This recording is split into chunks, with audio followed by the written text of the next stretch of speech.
Woo! What's going on, guys? Orm Swarm coming at you guys. Give another video, and today's video I'm going to be talking about the Pro Bowl and a big shout out, a big congratulations to center Frank Ragnow for making the 2022 Pro Bowl. He gets the nod. That's number two Pro Bowls for the big fella. You guys know the story about Frank Ragnow, man. 6'5", 311 pounds, 26 years old.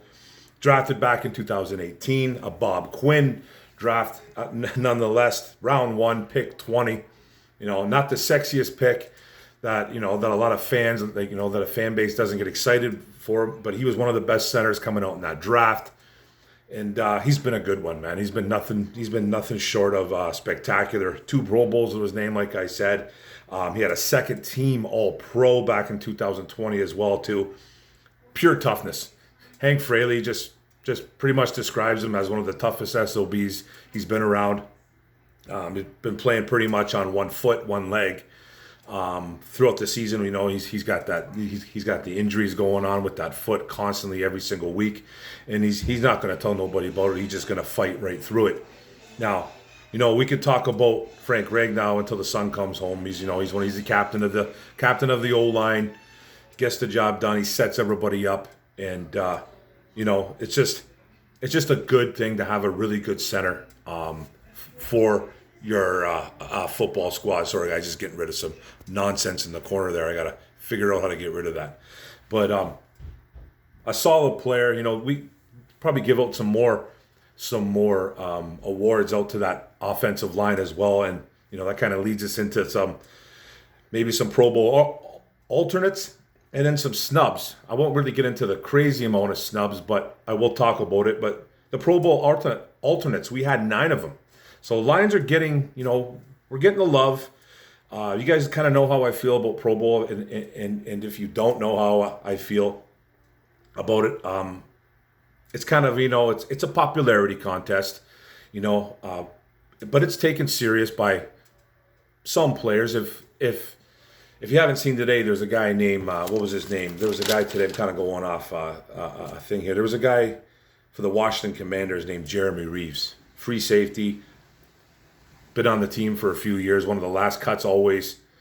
He's a special teams nightmare. He's a starter this year in the Washington Commanders. So if you went and you saw that video, he breaks down, he's crying. Ron Rivera's giving him the news. A couple teammates before him. I think Terry McLaurin was in there. We'll talk about him too.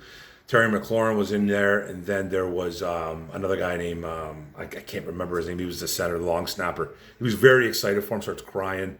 So, and then Jeremy Reeves started crying. So, I could sit here and I can make fun of the Pro Bowl, but who am I? You know what I mean? Who am I to make fun of the Pro Bowl? It's been a bad game to watch over the years. I think it's gotten so bad that they actually changed it. Thank God. Now it's going to be just the Pro Bowl games, just doing like a skills competition, which it should have been from the get-go. But it is a big thing. I think a lot of these guys, it means something in their contracts too. Sometimes I think they get bonuses for making the Pro Bowl. But we had 9 alternates, man. Okay? And I'm going to talk about some of them, then we're going to talk about maybe a snub or two. But congratulations to Frank Ragnow. That's number 2, baby. I'm sure there's a lot more in your future, and let's get those all pros added up as well. Offensive tackle Penei Sewell was an alternate. He's like with the first alternate, so he could get the call. Some guys don't go in these Pro Bowls. Some guys don't take him as serious. Playoffs. Guys are just tired, injuries. So you could see Penei Sewell maybe get to his first Pro Bowl coming 2022, 2023 into the 2023 season, but it's 2022 actual season, but the game's played later on. Then quarterback Jared Goff, he's the 3rd alternate. We'll talk about that too. Offensive guard Jonah Jackson, the 4th alternate. Running back Jamal Williams, the 4th alternate. Fullback Jason Kabinda, the 4th alternate. I don't understand that. As he's played, I don't know, just like a handful of games. That was a little bit weird. Punt return Khalif Raymond, 4th alternate. And offensive tackle Taylor Decker, the 5th alternate. And then defensive end Aiden Hutchinson as the 5th alternate. Good job by the Rook, getting his name out there. People recognize. And the last but not least, which I think was the biggest snub was wide receiver Amon-Ra St. Brown. He's the first alternate, so he could get in there. But I think that's a travesty that he didn't get in there. But you guys know how I feel about the Pro Bowl. It's not as that important to me, but to these guys it obviously is. So, but I think he got snubbed 100%. So it's 9 total players as alternates. So I don't know if we've ever had that, to tell you the truth. I don't even think we have. But 9 guys plus, plus Frank Ragnow making it 10. So we're starting to get recognized over the league. And the Pro Bowl works with fan voting, and then it goes to coaches and then players. I think the fans shouldn't even be involved in it, to tell you, to be honest with you.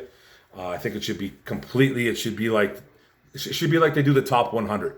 If you ever see the top 100 on NFL Network, it's all players. It's all players, coaches. They're the ones who pretty much make the decision on who's going to be the top 100 players. Now with Pro Bowls, there's fan voting involved, and Kirby Joseph, a rookie, was voted for his position number 1 by the fans. Didn't get in there though. He didn't get in as an alternate, but getting recognized anyways by some fans. But let's talk about some snubs, and I think there might have been a couple snubs here. One, I think Jared Goff probably could have gotten in. He probably could have gotten in. I think it was really close. It was obviously Jalen Hurts from the Eagles. Geno Smith, well-deserved, from the Seattle Seahawks, pretty much shown the door. Now all of a sudden, he's kind of a valuable quarterback now. And then Kirk Cousins was the third quarterback going to the Pro Bowl. Now, I think him and Jared Goff, Kirk Cousins and Goff, are both kind of the same kind of quarterback. Similar stats. I think Cousins has him by a little bit. But Goff could have slipped in there. But the biggest one that kind of bugs me a lot is the Amon-Ra St. Brown snub. Okay, like you got Justin Jefferson, 100%. Get the check mark out. You got A.J. Brown, for sure. Get the check mark out. From the Philadelphia Eagles, Jefferson from the Vikings. Then you got CeeDee Lamb, who made it. Okay, CeeDee Lamb made it. I agree. Boom. That's the NFC, right? I get it. Then the fourth guy that made the 53-man roster, Terry McLaurin from the Washington Commanders. Nothing against Terry McLaurin. Hell of a wide receiver. But no way in the world that Amon-Ra St. Brown is having a worse season than him. That's why I think, it's a popularity contest. I think it's a travesty that Terry McLaurin's in it over Amon-Ra St. Brown. McLaurin should be the alternate, but that's just the way it is. Amon-Ra is going to get his, but he should 100% be in there. He should 100% be in that Pro Bowl. He should be on that 53-man roster as no alternate. He should be in there, Amon-Ra St. Brown. But, this is how they want to do it. They want to do it with fan votings. They want to mix it in with the coaches and the players. This is what they get. Terry McLaurin doesn't deserve to be in there over Amon-Ra St. Brown. Terry McLaurin is a hell of a wide receiver. Don't get me wrong, but he's not having a better year than Amon-Ra. And Goff had a shot. You could flip a coin with Cousins and Goff, in my opinion. So, but he's an alternate. He's in there too as well. You never know, he might get a chance. Who knows? But the biggest snub was Amon-Ra St. Brown. Just ridiculous. And I think one of the biggest snubs, and this is not even Lions related, how the hell did Christian McCaffrey not get into the Pro Bowl on the 53-man roster? They put in Barkley, okay, but you're going to put Tony Pollard and Miles Sanders over Christian McCaffrey? Excuse me? Oof, that's rough. That's a rough one. 3 great players. Barkley obviously deserved it. Pollard, sure, you can make a case for Pollard. You can make a case even for Miles Sanders, but not over Christian McCaffrey, who played with the Panthers and then went to the San Francisco 49ers, both in the NFC. So I don't really understand that, but I'm not sure what that's all about. But McCaffrey got snubbed. That's one of the biggest snubs that I noticed. But hey, man, congratulations to all the guys that made it in there. Congratulations to all the Lions, especially you, Frank Ragnow. Phenomenal. Hope he stays for a long, long time, Frank. Frank the Tank Ragnow. Love it. Many more to come. Hopefully we got some of these young guys too. You see a lot of these young guys coming up with the Hutchinsons and the Sewells and the Jonah Jacksons, the Goffs, the Amon Ra's. Hey man, you never know, right? You never know. So good job, guys. Quick video. Thanks a lot for paying attention. I appreciate it. Don't forget to hit the subscribe button at the bottom right. Don't forget to hit the notification bell to get all my videos. And don't forget to like, comment, share this out. What do you guys feel about the Pro Bowl, man? How many snubs? Frank got in at least. Good job, guys. Go Lions, one pride, baby. Boom.